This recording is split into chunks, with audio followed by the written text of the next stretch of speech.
as promised. Well, that was a clip from Jupiter Ascending, the newest movie to hit theaters. It was certainly a clip. That was kind of wild. Is it worth the trip, or should you stay here on Earth? Will Loper joins us now with more. What'd you think? Well, the special effects, spectacular. But the storyline, you get about 10 planets worth of information. I really wanted to make a little diagram to try and help explain the plot, but that would have involved 17 whiteboards and 10 years. So anyway, as short as I can make it, there's an ancient alien race who grow humans on planets, including Earth, to harvest them in order to live forever. 3 siblings are trying to get Earth, but their mother has actually been reincarnated into Jupiter Jones, played by Mila Kunis. Luckily, half man, half wolf, Channing Tatum is there to save her about 18 times throughout the movie, and together they can hopefully save Earth from being harvested. Now, this comes from the Wachowski siblings who directed The Matrix and Cloud Atlas. Now, the effects really are stunning. The action sequences are inventive.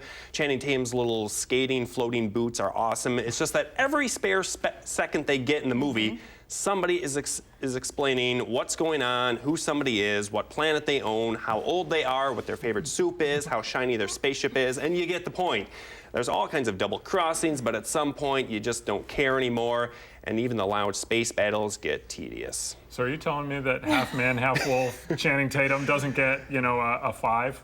Oh man, he alone for those ears gets a 5, and the boots makes a 6, but the movie around him brings it down. Really? Yeah. Okay, so what did you give 2.44 out of 5. Another man-wolf hunk, Taylor Lautner from Twilight.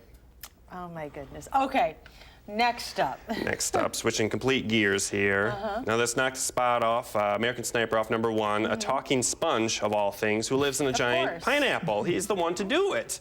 SpongeBob, Sponge Out of Water. It's a relatively standard SpongeBob plot for those of you who are fans of the show. The recipe for the Krabby Patty is stolen by Antonio Banderas as a pirate, and SpongeBob and the rest of the gang have to team up to take him down. Now, the title and trailer are rather misleading. The majority of the movie is actually underwater. It's only the last 20 minutes or so that the gang is actually out of water. Now, it basically feels like one long SpongeBob episode. Nothing necessarily wrong with that. The movie is best when it takes risks like SpongeBob being a talking Illuminati dolphin from the future, but it doesn't take those risks often enough. Your kids, they'll enjoy the movie enough to sit through it. Will it become a treasured classic of their youth that they'll grow up and have a prized possession on their Blu-ray shelf? Probably not. But it'll entertain enough to get through it, and the adults too. But did it entertain you? It did. Really? Not a whole lot, but enough to give it 3 out of 5 dried SpongeBobs. So there you go. Oh my goodness. Okay, so next weekend, what are you going to watch? All right, cover your eyes, kids. It's 50 Shades of Grey. Oh, So. really? What? Charlotte's excited. Now we're talking. I'm not sure I'm old enough for that. Next week I might just have to graduate back to the set. Me either. I think I'll have to bring my grandma with me. So, yeah. All right. Thanks, Will. Thank you. You're welcome. So we.